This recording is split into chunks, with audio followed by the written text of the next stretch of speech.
Hello, students. Once again, welcome to my Thursday program, Life Questions, Answers to your Life Questions. इस बार हम एक बहुत ही hot और burning topic लेकर आए हैं जो अभी काफ़ी स्टूडेंट्स के बीच में प्रचलित है और काफ़ी कंफ्यूजन में है, काफ़ी इसमें असमंजसता है। लोग सोच रहे हैं कि आगे क्या है, कैसे होगा, स्पेशली सारे स्टूडेंट्स के साथ में। लेकिन अभी जो बच्चे 10th और 12th में एग्जाम्स देने के लिए जा रहे हैं, जो एग्जाम्स में अपियर होने वाले हैं, ये सभी स्टूडेंट्स के बीच में एक अलग तरीके का कंफ्यूजन अभी आया हुआ है कि हमारे परीक्षा, जैसे सीबीएसई बोर्ड ने अपनी परीक्षा में ये निर्णय ले लिया है कि सभी बच्चों को प्रमोटेड कर दिया जाएगा, प्रमोट कर दिया जाएगा 10th और 12th में। बहुत सारे स्टेट बोर्ड्स अभी डिसाइड कर रहे हैं, कुछ बोल रहे हैं ऑफलाइन कर रहे हैं, कुछ लोग ऑनलाइन करेंगे। इसमें फिर भी स्टूडेंट्स के बीच में काफ़ी कुछ आप देख सकते हैं कि परेशानियां उनके माँ बाप के साथ काफ़ी दिक्कतें हैं। और ये बच्चे आगे का अपना करियर कैसे दें, जो इतने सालों से मेहनत कर रहे हैं। 10th बोर्ड एक बहुत अहम होता है, जिंदगी का एक एक माध्यम होता है। जिस परीक्षा को 10th बोलते हैं कि 10th कर लोगे तो बेटा जिंदगी बन जाएगी, 12वीं कर लो तो आपकी जिंदगी बन जाएगी। सभी स्टूडेंट्स के लिए कितना एक महत्वपूर्ण मोड़ है, एक जिंदगी का एक करियर है, जिस करियर से वो अपनी एक नई दिशा लेंगे, एक शुरुआत करेंगे। आगे उनको क्या करना है, उनके मन वो उनके माँ बाप के मन में काफ़ी कंफ्यूजन्स हैं कि इस साल जिस तरह से हम लोग कोविड में के कारण एग्ज़ाम्स में डिले हुआ, परीक्षाएं डिले हो रही हैं, चीज़ें एक अलग लेवल पर हैं। और बच्चा हमेशा स्ट्रेस में है, बच्चा हमेशा सोच रहा है कि शायद एग्ज़ाम अगर अलग तरीके से हुआ तो हम पढ़े हैं तो उसमें किस तरह से एग्ज़ाम्स का पैटर्न होगा या क्वेश्चंस कैसे पूछे जाएंगे। काफ़ी माँ बाप मेरे को पिछले 2-3 जब सेशन मैंने लिए तो एक काफ़ी टीचर्स स्टूडेंट्स की तरफ से ये एक टॉपिक निकल कर आया मेरे पास कि सर एक टॉपिक आप इस पे भी लीजिए और सभी हमारे आंसर्स को भी जवाब दीजिए कि इस इस इस समय, इस परेशानियों के दौर में 10th 12th जहाँ पे कोविड घिरा हुआ है, और वहाँ पर 10th 12th के बच्चों को किस तरीके से वो आगे बढ़ सकते हैं, उनकी करियर दिशाएं क्या होंगी। इन सभी चीज़ों पे मैं आपसे डिस्कस करने के लिए आया हूँ, और मैं आमंत्रित करता हूँ कि आप सभी लोग इसमें ज़्यादा से ज़्यादा डिस्कशंस लें और इसको डिस्कशंस को एक अच्छे प्लेटफॉर्म पे ले जाएं, और जो एक हमारे लिए कुछ यहाँ से दिशा मिले हमको। मैं आज एक बहुत ही दिग्गज और हमारे झारखंड क्षेत्र के एक वरिष्ठ शिक्षक रहे हैं, जो काफ़ी फेमस है हम सभी लोगों के बीच में। उनसे मैंने डिस्कशन किया, करीब आधा घंटा 1 घंटा मेरा इसी विषय पे डिस्कशन रहा उनसे कि सर ऐसा क्या चीज़ है कि अभी बच्चों के अंदर हम लोग का जो डिसीज़न आया है वो कितना फेवर में गया है, कितना वो बच्चों के अपोजिट गया है, फेवर गया है, उससे बच्चों को क्या मेरिट्स हैं, क्या डीमेरिट्स हैं। ये मैंने उनसे जानकारी लेने की प्राप्त करी। और अल मोबिन ये जो प्रिंसिपल है, इनका नाम मोहम्मद मोबिन है, ये अल मोबिन इंटर कॉलेज के प्रिंसिपल भी हैं। इनको कौन नहीं जानता, इस शख्सियत को कौन नहीं जानता, ये जिला स्कूल प्रिंसिपल हैं। और ये एक रिटायर होके इनने 10 साल, आज भी इस उम्र में 75-80 साल के बीच में हैं, ये इस मुकाम पर हैं कि इनके पास हम लोग जाते हैं, एक ज्ञान लेते हैं, एक दिशा लेते हैं, समझ लेते हैं। और ये आज भी मैं जब भी उनसे मिलता हूँ तो कुछ ना कुछ शिक्षा के रूप में वो कुछ ना कुछ डेवलपमेंट में लगे रहते हैं। काफ़ी बच्चों को पीएचडी करा रहे हैं, काफ़ी बच्चों को पढ़ा रहे हैं, छोटे छोटे बच्चों को वो एजुकेशन दे रहे हैं। उनका इतना अच्छा एम है। इस विषय पे मैंने उनसे जब डिस्कस किया तो उनने यही सबसे बड़ा एक राय रखी कि अ, हर एक चीज़ का कोई भी डिसीजन जो होता है, देखिए डिसीजन जो होता है वो उसमें प्रोज एंड कॉन्स होते हैं, उसके एडवांटेज और डिसएडवांटेज तो होते ही हैं। इसमें हमको अभी जो बेहतर सरकार को लगा सीबीएसई के लिए, या हमारे राज्य सरकारों को जो बेहतर लगेगा वो लोग करेंगे। तो इनसे जब मैंने पूछा कि सर ये जो अगर प्रमोशन दे दिया गया है, बच्चों को प्रमोट कर दिया है 10th पे 12th पे, तो इस चीज़ को हम लोग किस तरीके से आगे देखें और बच्चों के लिए क्या रह सकता है, बच्चों मतलब अगर देखें बच्चे के हिसाब से कैसे जा रहा है, तो इसमें कुछ चीजें ऐसी हैं, जैसे देखिए फेवर सरकार को क्यों लेना पड़ा प्रमोशन का। सरकार चाहती है कि बच्चों की हेल्थ सबसे प्रायोरिटी है। हेल्थ को मोबिन सर बोलते हैं कि हेल्थ इज वेल्थ है, और उसी चीज को एजेंडा लेते हुए शायद सरकार ने बच्चों की सुरक्षा को देखते हुए, उसके उनके स्वास्थ्य को देखते हुए, उन सभी चीजों को दायरों को रखते हुए तब ये निर्णय लिया कि मेरिट्स में कि सबसे पहला प्रायोरिटी अगर देखा जाए तो बच्चों की, उनने बहुत अच्छा डिसीजन लिया है कि अगर स्वास्थ्य है तो बच्चे कुछ ना कुछ कर ही लेंगे आगे चल के, सब कुछ हो जाएगा, बहुत सारी परीक्षा आएंगी। तो ये बहुत ही बेस्ट डिसीजन है कि जो फेवर में गया सीबीएसई वाले बच्चों के लिए। दूसरा बात यह है कि अगर हम परीक्षा करा भी लेते हैं, मान लीजिए परीक्षा करा लेते हैं, तो परीक्षा होंगी कैसे इस कोविड के माध्यम में, क्या माध्यम होगा। आप ऑनलाइन की बात करते हैं तो बहुत, अभी भी बहुत सारा हमारा देश का ऐसा वर्ग है, ऐसे हमारे राज्य हैं, हमारे ऐसे कोने कोने में जहाँ से बड़ी गांव जिले से बच्चे निकलते हैं, ग्रामीण क्षेत्र से आते हैं, वहाँ पर प्रॉपर लाइट इलेक्ट्रिसिटी नहीं होने के कारण फसल एग्जाम्स कैसे हो सकते हैं। ऑनलाइन का तो माध्यम तो सवाल ही नहीं होता है ना। डेफिनेटली हम लोग डिजिटल इंडिया के कारण काफी हद तक अब ग्रो कर गए, हमारे स्टूडेंट्स ग्रो कर रहे हैं, लेकिन आज भी बहुत सारे बच्चे ऐसे मिल जाएंगे जिनके पास मोबाइल नहीं है, इलेक्ट्रिसिटी नहीं है घर में, है ना, स्मार्टफोन तक नहीं है, तो एग्जाम ऑनलाइन होने का सवाल नहीं होता। ठीक है, तो एक ये भी कारण शायद सरकार को, राज्य सरकार को या केंद्र सरकार को एक बहुत बड़ा एक रहा होगा, जिसमें ये उनके मेरिट में देखते हुए कि नहीं, जो बच्चे लोग एक अलग तबके से आते हैं, एक अलग वर्ग से आते हैं, उनको किस तरीके से हम लोग, उनको तो नजरअंदाज नहीं कर सकते। जो शहर में बच्चे हैं और जो ग्रामीण क्षेत्र में बच्चों में हर जगह पे कनेक्टिविटी नहीं है, चीजें नहीं है, तो वहां पर तो डेफिनेटली हम लोग ये सोचते हैं कि ये एक फेवर है कि हाँ बेस्ट है, उन बच्चों को भी आगे निकाला जाना चाहिए, और उनको भी वैसे ही एक ही दृष्टि से देखा जाए, एक ही तरीके से देखा जाए। ये मोबिन सर ने आज हमको बताया। दूसरा विषय उनने जो बड़ा अच्छा टच किया कि बच्चे का, जैसे कि इम्पोर्टेंस अगर करियर के लिए है, अगर इम्पोर्टेंस उनकी हेल्थ के लिए, तो इम्पोर्टेंस करियर के लिए भी है। बच्चा सभी 10th 12th में अच्छा रिजल्ट रहता ही है, सभी लोग पास करते हैं, लेकिन बच्चा खाली 10th 12th का एग्जाम तो नहीं दे रहा, एग्जाम तो वो आगे भी देगा। मान लीजिए बहुत सारे बच्चे 10th के बाद डिप्लोमा करने जाएंगे, आईटीआई करने जाएंगे, वो परीक्षाएं टल रही हैं। 12th के बेस पर जो मेडिकल की परीक्षाएं हैं, जो इंजीनियरिंग की परीक्षाएं, अलग अलग यूनिवर्सिटीज के एग्जाम्स हैं, वो सारे चीजें डिले होना स्टार्ट होंगे। ऑलरेडी हम लोग डिले हैं चीजों में, पीछे जा रहे हैं। तो मोबिन सर के ये वाली बात हमको बहुत प्रभावित की कि हाँ, ये करियर आज का ही नहीं है। करियर बच्चे का तो हम लोगों को पूरा उसके पूरा जब तक वो पढ़ रहा है, ग्रेजुएशन पीजी के ऊपर भी अगर वो करना चाहे, तो सारी चीजें एक से एक दूसरी कड़ी जुड़ी हुई है, और वो वाली क्लासेस में वो एडमिशंस लेट होंगे तो फिर वो आगे।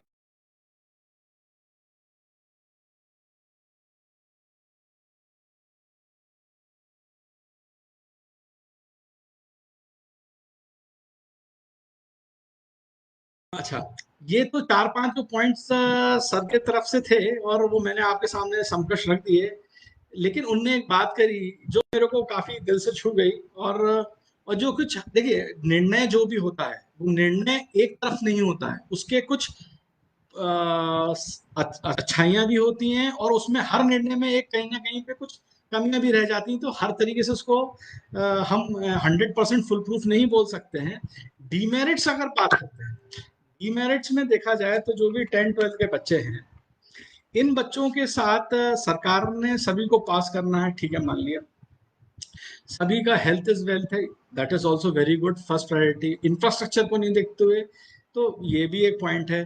प्लस डिले इन एग्जाम्स, जो करियर्स हैं, जो यूपीएससी जेपीएससी, जो other government competition XYZ exam ले रहे हैं, उसमें भी दिक्कत है। तो उनको भी मतलब हम लोगों को एक तरह से लाइनअप में रहना है, बच्चों को उस लेवल पे जाना है, वो एज के हिसाब से छोटे ना पड़ जाए, बड़े ना हो जाए, वो उनका एज के हिसाब से एग्जाम्स का जो लाइफ कंटिन्यूटी करियर है उसको मेंटेन करना है। लेकिन डीमेरिट्स में अगर बात की जाए तो कुछ ना कुछ छूटता है। जैसे जो बच्चे अच्छे हैं पढ़ने में, जो बच्चे वाकई में बहुत अच्छा कर रहे हैं और जो सालों से पढ़ रहे हैं, मेहनती बच्चे हैं जिनकी 90% आ रहे हैं, 80% आ रहे हैं, ये बच्चे लोग कहीं इस डिसीजन में इनको एक नज़र में सभी को पास कर देना, प्रमोट कर देना, तो शायद बच्चों को ये स्कूल का निर्णय होगा। मैं जानता हूँ एक स्कूल का ही निर्णय है कि किस तरीके से वो अपने, क्योंकि वो बच्चों को बहुत क्लोजली वॉच कर रहे हैं, वो शुरू से उन बच्चों को देख रहे हैं कि मेरिट स्टूडेंट कैसे हैं, ये हमारे साथ शुरू से रहे हैं, तो वो डेफिनेटली वो मार्किंग तो कंसिडर होगी। कहीं इसमें हमारे टैलेंटेड बच्चों के साथ कहीं वो छूट ना जाए, ये तो पूरा स्कूल का अपना पूरी तरफ से जोर लगाएगा कि जो अच्छे बच्चे हैं वो वाकई में अच्छा मार्क्स पाएं, और जो बच्चे एवरेज हैं वो एवरेज की तरह कंसीडर किए जाएं। जो बच्चे थोड़े पढ़ाई में कमजोर हैं उन बच्चों को भी हम लोग उसी माध्यम से रखते हुए, एक मास का पैटर्न लेते हुए रखा जाए। प्रमोशन देने में इन इन चीज़ों की एक क्लासिफिकेशन होना चाहिए, एक डिवीजन होना चाहिए, उसको वो ध्यान दें। दूसरा जो पॉइंट रेज सर ने किया, वो ये बोलते हैं सर की आप प्रमोशन में हम लोग चलो प्रमोट कर देते हैं, लेकिन बहुत सारा जो एग्जाम्स का जो डिसीजंस है या एग्जाम्स के जो रिजल्ट है, वो सारे रिजल्ट्स में अगर हम सीधा प्रमोट कर देते हैं, हम बार बच्चों को सीधा आगे बढ़ा देते हैं, तो शायद कहीं ना कहीं पे इंटेलेक्चुअल लेस इंटेलिजेंटनेस और बच्चे की मार खा जाएगी, वो जज नहीं हो पाएगा। एक बच्चा जो बिना एग्जाम्स के अगर हम लोग उसको प्रमोट कर दे रहे हैं, तो शायद वो बच्चा भी कहीं ना कहीं पे छूट रहा है। उस बच्चों में भेदभाव, मतलब जो बच्चा वाकई में टैलेंटेड है, कुछ बच्चे लोग पेपर में बहुत अच्छा करते हैं लेकिन क्लास में अच्छा नहीं करते हैं। कुछ बच्चे ऐसे भी होते हैं जो पूरी क्लास में अच्छा करते हैं लेकिन फिर वो मार्क्स में पीछे हो जाते हैं। तो खैर, ये सारी चीज इंटेलेक्चुअलनेस कैसे अपन लोग जज कर पाएंगे, इसमें एटीट्यूड बच्चे का, कॉपी राइटिंग अगर थोड़ा बहुत भी होता या कहीं पे भी अगर एक लेवल ऑफ फिल्टरेशन होता, तो शायद जो इन्विजिलेटर्स हैं, जो कॉलेज वाले हैं, स्कूल वाले हैं, वो उन बच्चों को एक ग्रेडिंग सिस्टम के तहत ला पाते या वो फिल्टरेशन हो पाता। लेकिन चलिए ठीक है, ये उसका एक डीमेरिट है। और इसमें मैं आगे चर्चा को बढ़ाता हूँ। मैं ये बोलता हूँ कि तीसरा जो डीमेरिट जो मैं देख रहा हूँ, वो ये जो पॉलिसीज हैं या जो प्रमोशंस के हैं, कहीं ना कहीं पे फीडबैक तो डेफिनेटली हमारे जितने भी डिसीजंस लिए प्रमोशन करने का, उसमें कहीं ना कहीं पे थोड़ा बहुत स्टूडेंट के सेक्शंस को, स्टूडेंट्स को रख के या स्टूडेंट्स के माध्यम से एक बार कुछ हम लोग एक कलेक्टिव एक डिसीजंस पॉइंट पर आते हैं, या एक हम लोग एक पोल पोल करवाते हैं, माध्यम से जज करते हैं कि किस तरह से इसका एक हो। तो स्टूडेंट्स के फीडबैक अगर इसमें आते हैं, तो वो शायद कहीं पे ये और प्रमोशन वाला पार्ट जो होता वो और स्ट्रांग हो पाएगा। जब भी अभी जहाँ पे जिधर भी जिस स्टेट में अभी डिसीजंस पेंडिंग है 10th-12th के, वो वाले स्टेट बोर्ड्स के लोग अगर बच्चों को कंसीडर करें, तो उनसे और अच्छे हम लोगों को ऑप्शंस अवेलेबल हो पाएंगे, हम लोगों को और अच्छा निर्णय निकल पाएगा कि किस तरीके से हम लोग उसको बच्चों को ना छोड़ा जाए। और ये बच्चों का जो इंटेलेक्चुअल, जो इंटेलिजेंट है, उनका इंटेलेक्चुअल लेवल है, वो चीज को भी कंसिडरेशन में आ जाएगा अगर बच्चों को इस पार्ट में भी डिसीजंस में लिया जाए, उनके कुछ पोलिंग कराई जाए या किसी तरीके से उनको भी शामिल किया जाए। आजकल बहुत तरीके के माध्यम है जिससे कि वो उनको हम लोग उनके भी समझ सकें। वो शायद इसमें जो डीमेरिट्स पार्ट है उसमें अगर हम लोग सीधे प्रमोट कर देते तो अच्छे वर्ग शायद उनकी तरफ से कुछ डिसीजन आता और वो आपको बता पाते। जो तीसरा पॉइंट आता है, जो इसमें दिक्कत है कि कंफ्यूजन मार्क्स का हमेशा रहेगा। कंफ्यूजन जो प्रमोशन पाया है, तो जो बच्चा, हो सकता है कि बच्चा पूरी क्लास में अच्छा परफॉर्म ना कर रहा हो, पूरे साल परफॉर्म ना कर रहा हो, लेकिन वो 3-4 महीने में कुछ बच्चे ऐसे होते हैं जो लास्ट लास्ट में बहुत अच्छा परफॉर्म करते हैं, बहुत अच्छा रिजल्ट्स लाते हैं। तो वो लोग बैठे रहते हैं कि जब एग्जाम्स रहेगा तभी मैं पढ़ना स्टार्ट होगा। और शायद बहुत सारे हम लोगों के बच्चे हैं जो एग्जाम्स के गैप में ज़्यादा अच्छे से पढ़ते हैं, क्योंकि उनकी शायद कंसंट्रेशन लेवल बहुत अच्छा होता है। तो वो वाले बच्चे अगर प्रमोशन पा जाएंगे तो वो लोग तो महरूम रह गए जो लास्ट मोमेंट पे मेहनत करने वाले थे। यार बच्चों को तो मैं हमेशा बोलूंगा कि वो दिन रात हमेशा पढ़े, एक सा पढ़े, लेकिन ये वाला डीमेरिट्स वाले पार्ट में देखा जाएगा, प्रमोशन अगर हम लोग दे रहे हैं उसको, तो ये बच्चे जो लास्ट में पढ़ रहे हैं, लास्ट लास्ट में मेहनत करते हैं, वो पूरा छूट गए, है ना। उनके लिए तो इसलिए एक लेसन तो बच्चों को मैं अभी देना चाहूंगा कि वो सबसे पहले अपनी पढ़ाई रेगुलर करें, पढ़ाई रेगुलर करें, वो एग्जाम्स के लिए ना बैठे, क्योंकि इस तरह के इंसिडेंट हो सकता है, आज कोविड है, कल के दिन कुछ और भी हो सकता है। तो वो अपने लास्ट मोमेंट पे अपनी पूरी प्रतिभा ना दिखाएं, वो शुरू से अटेंटिव रहें अपने क्लास में, अपने शिक्षकों की बात माने, अपने असाइनमेंट प्रैक्टिकल जो भी हैं वो अपना पढ़ाई थ्योरी वगैरह कंप्लीट करें, जिससे कि इस तरह के उनके समय, हाँ ये भेदभाव रह जाएगा, क्योंकि गुड स्टूडेंट्स के जो मार्क्स हैं अगर सिंपली प्रमोट हो गए, सिंपली वो चले गए, तो फिर उसमें उनका यहाँ पर वो लोग बेचारे छूट जाएंगे। ये जो दो एक्सपेक्ट्स मैंने, जो अलमोबिन सर के साथ डिस्कशन हुआ मेरा, और उनने मेरे को जितना गाइड किया और जितना हमारा उनसे उस हमको बोल पाए, हमने आपके सामने रखा। और अगर आपके कुछ रियल टाइम क्वेश्चंस हैं तो ये डेफिनेटली हमारे साथ शेयर कर सकते हैं और मेरे से बात कर सकते हैं। मैं बहुत सारे लोगों को देख रहा हूँ। Thank you Vikas again, once again today you are live. Thank you for your thumbs up. Superb. Uh, Anup Sinha, thank you for your thumbs up.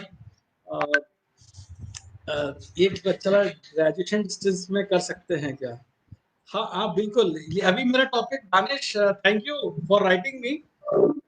हम लोग तो क्वेश्चन अभी हम लोग टॉपिक 10-12 वाले बच्चों पे लेते हैं ना, डेफिनेटली हम लोग ग्रेजुएशन डिस्टेंस में कर सकते हैं। ये बच्चे जो 12th में पास करेंगे वो डेफिनेटली कर पाएंगे।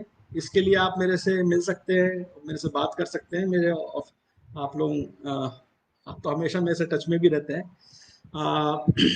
अब मैं ये वाला पॉइंट को बोलने जा रहा हूँ कि जैसे हम लोग मेरिट्स और डीमेरिट्स दो विषय पे हम लोग बात कर रहे थे कि जो 10-12 के बच्चों को जो प्रमोशंस मिल रहा है या ना मिले, उसको दोनों पहलू को एक साथ हम लोग जज कर रहे थे, और हमने फिर फाइनली ये डिसाइड किया कि मेरिट्स क्या है, डीमेरिट्स क्या है। आगे कुछ सजेशंस, जैसे हम लोग सजेशंस क्या रख सकते हैं। सजेशंस जब मैं सर से बात कर रहा था कि ये सर आपने बता दिया कि बच्चों की सुरक्षा के लिए, आपने बता दिया कि ये बच्चों इंफ्रास्ट्रक्चर नहीं है, बच्चे कैसे इसको आगे कर छूट, मतलब बच्चों के लिए, अच्छे बच्चों के लिए तो ये एक फेवर में नहीं गया, क्योंकि जो बच्चे के मार्क्स आने वाले दिन रात पढ़ रहे थे वो बच्चे छूट रहे हैं। सबको एक समान तो नहीं देखा जा सकता, है ना। आपने यहाँ तक रिजल्ट्स पे भी, मतलब अपन लोगों को फिर एक तरीके से जो बच्चों की मार्कशीट्स हैं या बच्चे जो रिजल्ट्स ला रहे हैं वो भी एक डायल्यूशन फॉर्म में होंगे, क्योंकि उसमें भी मतलब बच्चों को उतना मजा नहीं आएगा जितना पढ़ के फिर वो एग्जाम देते और रिजल्ट्स निकलता, उसका तो उनको मजा नहीं आता। मजा नहीं आएगा डेफिनेटली, मैं समझता हूँ, क्योंकि जो परिश्रम से जो फल आता है उसका तो फल अलग ही मजा होता है। ये प्रमोशन से तो हम लोग उस तरह उस अंदाज में नहीं आ पाएंगे।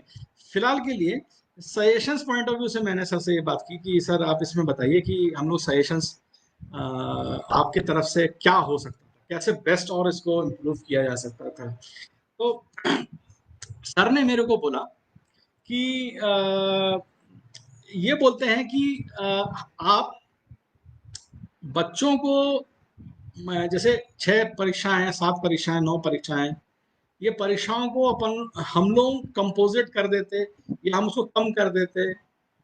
100 नंबर का पेपर की जगह पर हम लोग उस पेपर को एक कलेक्टिव, मतलब 4 पेपर को कंपलसरी है, फिजिक्स केमिस्ट्री मैथमेटिक्स इंग्लिश या लैंग्वेज पेपर जो भी हो, फिजिक्स केमिस्ट्री बायोलॉजी और जो भी लैंग्वेज पेपर हो, एक पेपर कंपोजिट करके उसका एक पेपर बनाते हैं।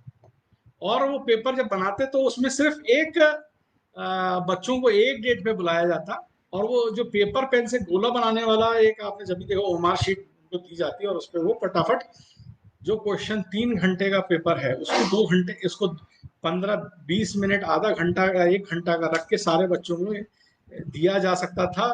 जो बच्चे अलग सेक्शन के, उनको अलग टाइमिंग में, जो अलग सब्जेक्ट्स के, बायोलॉजी के, कॉमर्स के, मैथमेटिक्स के, उनको अलग अलग डेट्स पे, जिससे भीड़ भी नहीं लगती सेंटर पे, और आधा घंटा 1 घंटे के अंदर वो 3 घंटे का पेपर है वो उसको कंसोलिडेट कर जाता। 25 क्वेश्चंस का ही सेट बना 25 मार्क्स का एक क्वेश्चन सेट बना के और उसको फाइनली हम लोग, थैंक यू प्रणय, प्रवीण, प्रणाम, आप थैंक यू लिखने के लिए, हम लोग उसको दे सकते थे। क्वेश्चंस को अगर छोटा कर दिया है, 100 नंबर क्वेश्चन पेपर, उसको 25 नंबर पे लाके छोटा पैटर्न में लाके और जल्दी से उसको हम लोग एक पैटर्न, इससे क्या होता है कि एक बच्चों की ग्रेडिंग आती, जो बच्चों का एक फील होता, भले ही वो 50-50 या टेस्ट मैच का खेल नहीं होता, वो 20-20 का होता, मजा होता नहीं होता, बच्चों को भी लगता है कि यहाँ दे हैव गिवन समथिंग।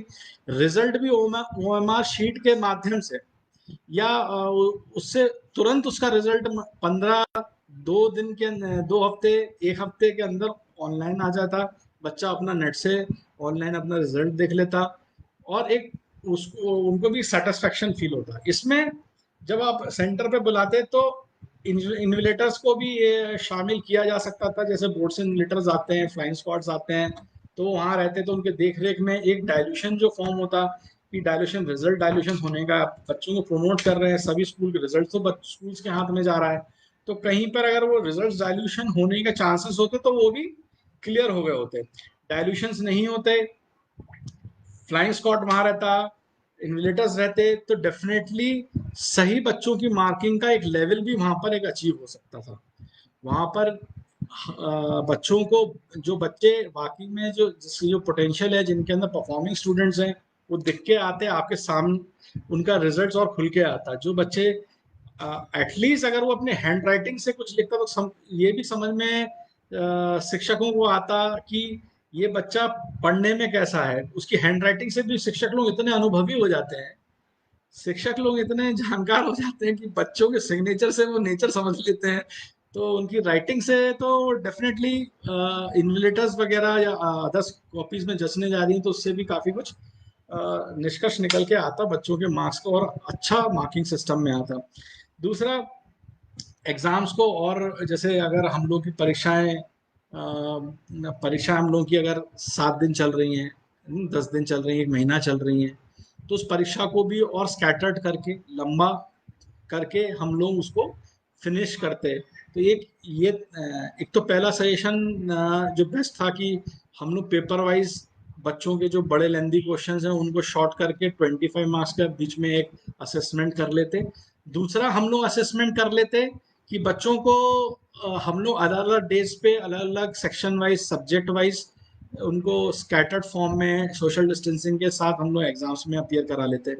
तो इन सबसे बच्चों को भी लगता है कि जो बच्चे पढ़ने से मेहनत करी, सालों भर मेहनत कर रहा है, उनको भी अच्छा लगता है, अभिभावकों को भी अच्छा लगता है, माता पिता को भी अच्छा लगता है कि हाँ, बच्चे ने किसी एग्जाम के थ्रू आगे गए हैं।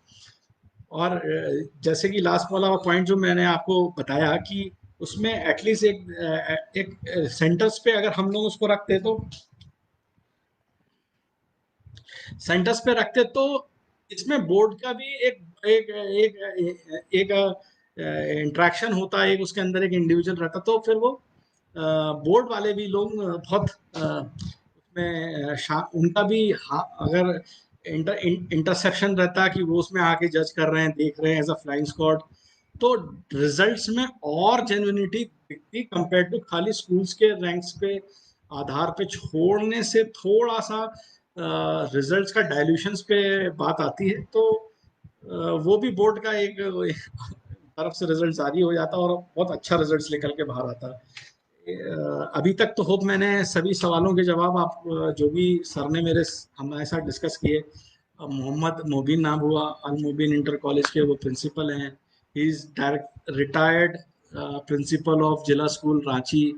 ही has given a very good insight. मैं उनकी आवाज़ को लेके आपके सामने आया हूँ, और मैं आपके इस चैनल, इस फेसबुक के माध्यम से उन सारी स्टूडेंट्स को जिनने उनको सुना है और जो उनको सुन रहे हैं, जो सुन सकते हैं, मैं उनकी पूरी लाइव रिकॉर्डिंग इस सेशन के बाद जो मेरा उनसे इंटरेक्शन हुआ उसको भी मैं इसके साथ पब्लिश करने जा रहा हूँ। आप जब तक मेरा ये प्रोग्राम एंड होता है और मैं इस सेशन से आउट होता हूँ, आपको वो फेसबुक पे उनकी पूरी रिकॉर्डिंग सुनने को मिलेगी।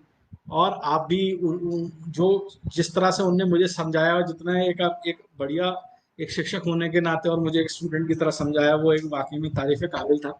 और अब मैं आप लोगों को भी उन्हीं का एक दृष्टिकोण लेते हुए मैंने भी उस तरह से बात आपके सामने रखी।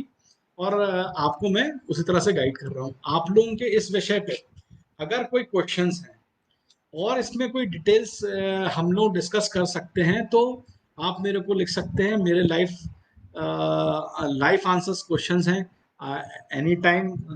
जैसे कि अभी सभी लोग लिख रहे हैं, अनूप, विकास, दानेश, आप लोग जिस तरह से लिखते हैं वैसे ही आप लिख दीजिए। You have my WhatsApp number, you have my direct calling number, you can write me on my Facebook Messenger. Even like we are today also we are online on the YouTube channel पे भी हम लोग live हैं इस समय।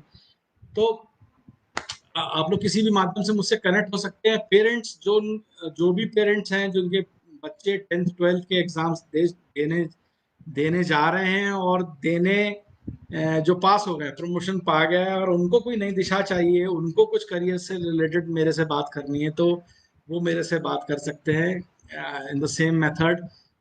You can write me, you can drop me message, I am available on my WhatsApp any time. और हम लोग मिलके उसको, आंसर्स को और आपके चीज़ों को सॉल्व करेंगे। इसी के साथ मैं आई होप आप लोगों ने बहुत अच्छे, thank you for listening everybody, all the people those are watching across me. मैं आज जो लोग सभी लोग मुझे देख रहे हैं उसके लिए थैंक यू। और हम आपके सारे क्वेश्चंस का जवाब, मेरे पास अब समय तो नहीं है, मुझे अभी क्लास लेने जाना है, तो मैं आप लोगों को यहाँ पे अब मैं डिस्कनेक्ट होता हूँ, यहाँ से मैं लॉग आउट हो रहा हूँ। और फिर भी अगर आपके कोई क्वेश्चंस हैं तो you can just post me across. हम जो भी बच्चे 10th 12th जो भी उनके कंफ्यूजन्स हैं, उनके करियर गाइडेंस पे अगर आपको कुछ बात करनी है तो you can write me. Thank you once again for watching me, and thank you for active listener. Thank you.